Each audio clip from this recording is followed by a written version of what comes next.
দর্শক, চাঁদপুরে বিএনপির আভ্যন্তরীণ দ্বন্দ্ব এবং আধিপত্য বিস্তারকে কেন্দ্র করে পুরো জেলা এবং শহরতলি আতঙ্কের একটি জনপদে পরিণত হয়েছে।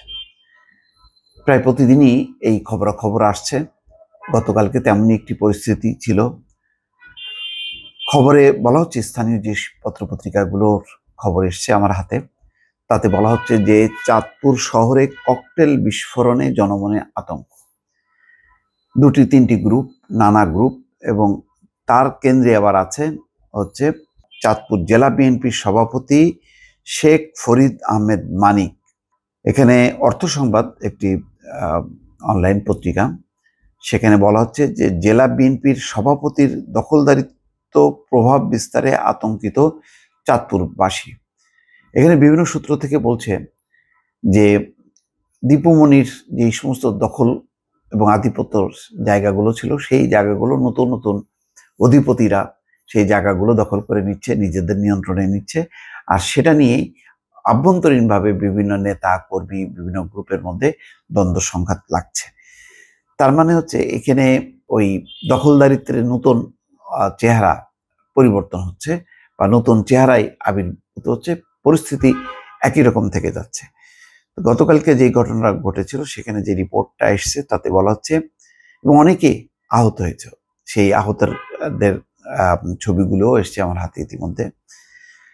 চাঁদপুর শহরের বিভিন্ন এলাকায় একাধিক ককটেল বিস্ফোরণের ঘটনা ঘটে রোববার সন্ধ্যা থেকে, 8ই ডিসেম্বর সন্ধ্যা থেকে রাত 8:30 পর্যন্ত শহরের নতুন বাজার, পুরান বাজার সহ বিভিন্ন সড়কে মোটরসাইকেল মহড়া দেয় দুর্বৃত্তরা। এদের মধ্যে কয়েকজন বিস্ফোরক বস্তু ছুঁড়ে শহর জুড়ে আতঙ্ক ছড়ায়। দর্শক, বুঝতে পারছেন যে এদের দাপটে কিন্তু আইন শৃঙ্খলা রক্ষাকারী বাহিনী এখন অনেকটাই অসহায় অথবা কোণঠাসা। প্রত্যক্ষদর্শীরা বলছে যে সন্ধ্যার পর থেকে শহরের বিভিন্ন পয়েন্টে মোটরসাইকেলে সওয়ার হয়ে দুর্বৃত্তরা ককটেল বিস্ফোরণ করতে থাকে। একে একে শহরের বিভিন্ন এলাকা ঝলসে ওঠে। বিশেষ করে নতুন বাজার ও পুরান বাজারের বিস্ফোরণগুলোর তীব্রতা ছিল বেশি। এই বিস্ফোরণগুলো স্থানীয় ব্যবসায়ী এবং সাধারণ মানুষের মধ্যে চরম আতঙ্ক সৃষ্টি করে। এই ধরনের ঘটনার বিরুদ্ধে ক্ষোভ প্রকাশ করেছে চাঁদপুরের সাধারণ মানুষ। এক স্থানীয় বাসিন্দা বলেন, এভাবে দিনে দুপুরে শহরে ককটেল বিস্ফোরণ ঘটানো খুবই ভয়ানক, আমাদের সন্তানরা স্কুলে যায় এমন পরিস্থিতিতে। আচ্ছা, কেন এই কারণে, সেটা নিয়ে আরেকটি রিপোর্ট এসছে দৈনিক চাঁদপুর কণ্ঠে। সেখানে বলা হচ্ছে, চাঁদপুর শহরে বিএনপির নেতা কর্মীদের সাথে বিবাদমান একটি গ্রুপের উত্তেজনা। সোমবার সারাদিন চাঁদপুর শহরে বিএনপি নেতা কর্মীদের সাথে বিবাদমান একটি গ্রুপের উত্তেজনা বিরাজ করতে দেখা গেছে। তবে আইন শৃঙ্খলা বাহিনীর সতর্ক অবস্থানের কারণে তা বড় ধরনের সহিংস ঘটনায় রূপ নেয়নি। এমন উত্তেজনাকর পরিস্থিতিতে জনমনে আতঙ্ক ছিল বেশ। বিচ্ছিন্ন ঘটনার মধ্য দিয়ে সোমবার উত্তেজনাকর পরিস্থিতির একটি দিন অতিবাহিত হয়েছে চাঁদপুর শহরে। অনুসন্ধানে জানা গেছে, এই উত্তেজনা ছিল কেন্দ্রীয় সিদ্ধান্তে চাঁদপুর জেলা বিএনপির সকল পদ থেকে সদ্য বহিষ্কৃত ইব্রাহিম কাজী জুয়েলকে নিয়ে।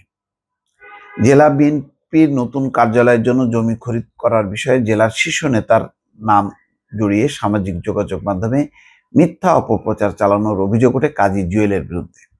এতে চরম ক্ষুব্ধ হন চাঁদপুর জেলা বিএনপি ও অঙ্গ সংগঠনের সকল পর্যায়ের নেতাকর্মীরা। আর এই অপপ্রচার নিয়ে জেলা বিএনপি থেকে সদ্য বহিষ্কৃত ইব্রাহিম কাজী জুয়েলের ইন্ধনে হচ্ছে এবং হয়েছে দাবি করে বিষয়টি পরিষ্কার করার জন্য চাঁদপুর প্রেস ক্লাবে জেলা বিএনপির পক্ষ থেকে প্রেস ব্রিফিং করে ব্যাখ্যাও দেওয়া হয়। অপরদিকে বহিষ্কৃত কাজী জুয়েলের ব্যাপারে পাল্টা প্রতিবাদ সভা ও সংবাদ সম্মেলন করার ঘোষণা দেন।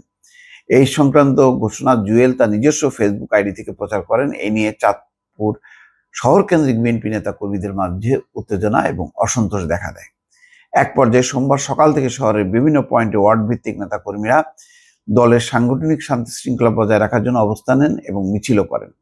দলের বিপক্ষে অবস্থান নিয়ে ইব্রাহিম কাজী জুয়েল যাতে সংবাদ সম্মেলন বা প্রতিবাদ সভা করতে না পারেন, সেই জন্য শহর কেন্দ্রিক বিভিন্ন নেতা কর্মীরা শহরের বিভিন্ন মোড়ে পাহারা দেন। মানে কি, ওই ককটেল বিস্ফোরণ মিলায় তখন যে পরিস্থিতি তৈরি হয়, তাতে দেখেন এখানে আবার কি, কাজী ইব্রাহিম জুয়েলের বাড়িতে হামলা ও ভাঙচুর, ছেলেকে হত্যার চেষ্টায় গুরুতর আহত করা হয়েছে দাবি করে জুয়েল তার পক্ষ থেকে ফেসবুকে স্ট্যাটাস দেন। ইব্রাহিম কাজী জুয়েলের উপর ক্ষুব্ধ বিএনপি নেতা কর্মীদের কজন জানান, ফ্যাসিবাদের দোসররা আবার মাথাচাড়া দিতে বিভিন্নভাবে অপতৎপরতা চালাচ্ছে। এটা গেল একদিকে রিপোর্ট। অন্যদিকের রিপোর্টটা দেখেন, সেখানে কিন্তু আবার ঘটনাক্রমে এসছে যার নাম, তিনি হচ্ছেন চাঁদপুর জেলার সভাপতি। এই রিপোর্টটা কি? এই রিপোর্টে বলা হচ্ছে 5ই আগস্ট ক্ষমতা ছেড়ে হাসিনা ভারতে পালানোর পরিবর্তে চাঁদপুর জেলা বিএনপি সভাপতির শেখ ফরিদ আহমেদ মানিকের দখলদারিত্ব ও প্রভাব বিস্তারে বেপরোয়া হয়ে ওঠার অভিযোগ উঠেছে। অর্থাৎ হাসিনা চলে যাবার পর শেখ ফরিদ আহমেদ মানিকের দখলদারিত্ব ও প্রভাব বিস্তার হয়েছে সেই চাঁদপুরে। ছাত্র জনতার গণঅভ্যুত্থানের পর চাঁদাবাজি ও দখলদারিত্ব নিয়ে বিএনপির কেন্দ্র থেকে সম্প্রতি শোকজও করা হয় চাঁদপুর জেলা সভাপতি মানিককে। সম্প্রতি আল জাজিরার সাংবাদিক জুলকারনাইন সামি চাঁদপুর জেলা বিএনপির সভাপতির অনৈতিক দখলদারিত্ব নিয়ে সামাজিক যোগাযোগ মাধ্যম ফেসবুকে পোস্ট করে। পরবর্তীতে বিএনপি কেন্দ্র থেকে শেখ ফরিদ আহমেদকে শোকজ করা হলে তিনি আরো বেপরোয়া হয়ে ওঠেন। সম্প্রতি চাঁদপুর জেলা বিএনপির দলীয় অফিসের জন্য একটি পরিবারের বাড়ি দখলের অভিযোগ ওঠে। তার বিরুদ্ধে জাতীয় প্রেস ক্লাব স্ত্রী সন্তান নিয়ে মানববন্ধনও করেছে মীর আহমেদ আলী নামে চাঁদপুরের একটি পরিবার। যাই হোক, বোঝা যাচ্ছে চাঁদপুরের যে বিএনপির সভাপতি, চাঁদপুর জেলা বিএনপির সভাপতি শেখ ফরিদ আহমেদ মানিক, সে একটা গ্রুপের নেতৃত্ব দিচ্ছেন, তার বিপক্ষে আছে।